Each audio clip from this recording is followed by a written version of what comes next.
There are 22 species of tsetse flies, all of which can carry trypanosomes that cause diseases in animals.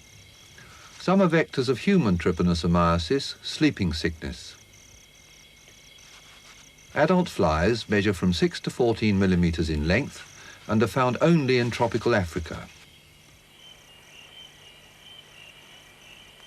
Their habitats range from rainforest to dry savanna woodland.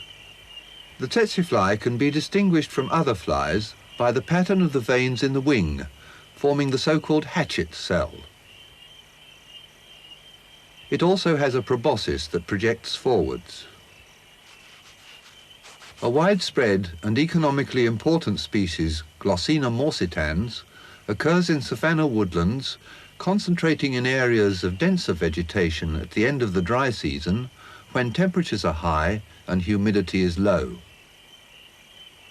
Tsetse flies feed exclusively on blood. This one is on a man's hand. The various species have different feeding preferences. Glossina morsitans often feeds on warthogs. It is also attracted to antelopes, such as the bushbuck, and it feeds on cattle while they are grazing in the bush.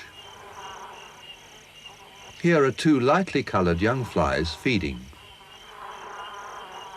The fly's tubular mouth parts are lowered and inserted into the tissues of the host, in this case human.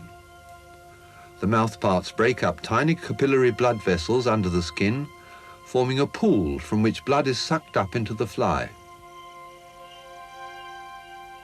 The fly swells up as it feeds, and the amount of blood taken up greatly exceeds the weight of the fly itself.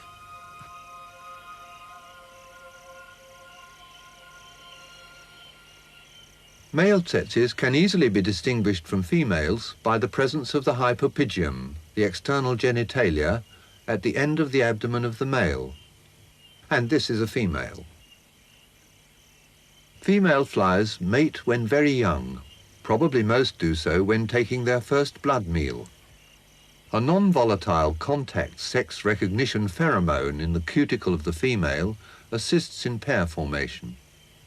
If a decoy is soaked in a solution of this substance, male flies will attempt to mate with it.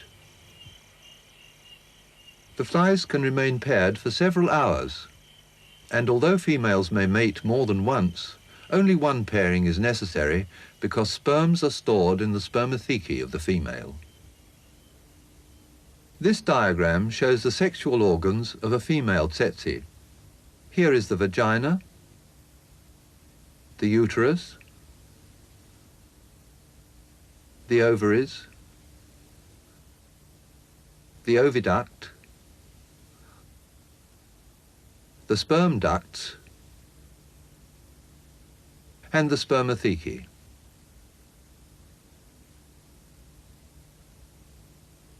When mating, a spermatophore, a bag of sperms, is deposited by the male near the ends of the spermathecal ducts.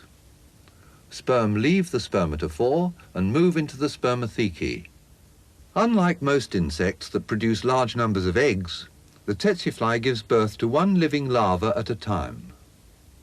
An egg is ovulated into the uterus from the right ovary when the fly is about 9 days old.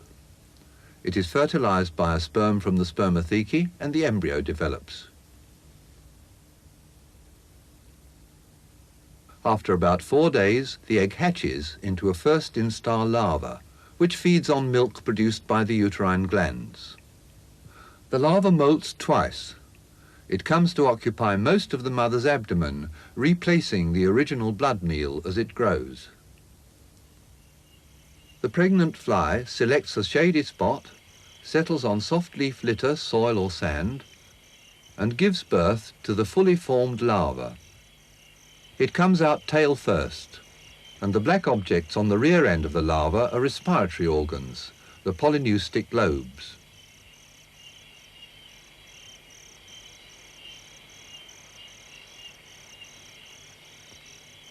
The maggot weighs almost as much as its mother, and from the moment of birth is very active. It burrows head first into the soil by peristaltic movements, while its mother waits.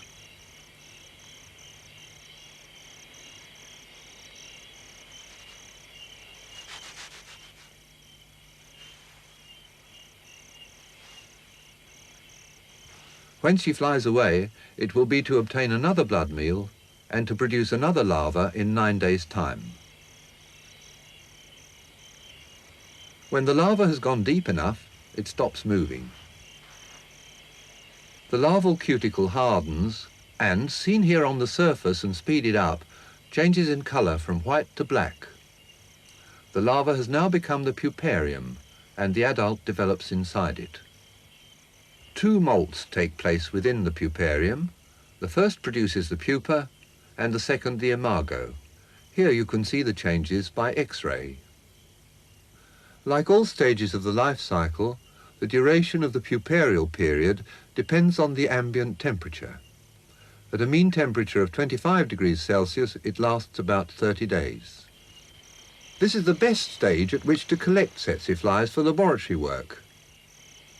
Here, soil from a dry riverbed is being sieved and the pupae collected.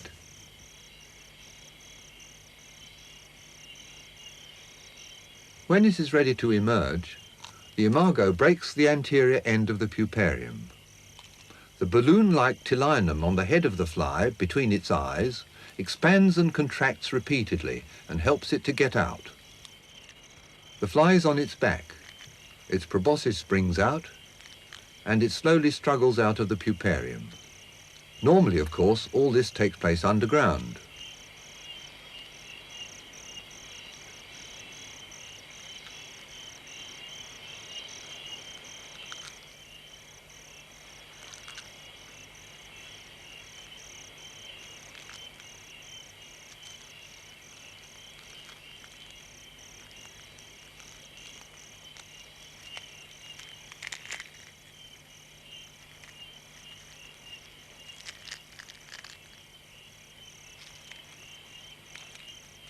Movements of the tilinum assist the upward passage of the insect through the soil.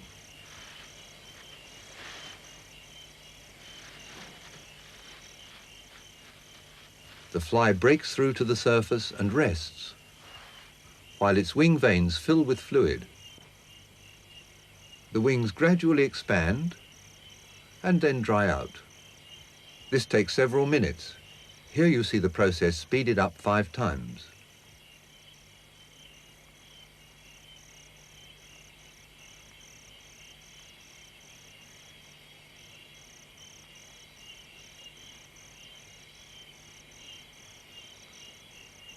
The fly has some food reserves left over from the puparial stage, but it's important for it to obtain its first blood meal as soon as possible. When its wings are strong enough, the fly goes in search of a new host, and the cycle is complete.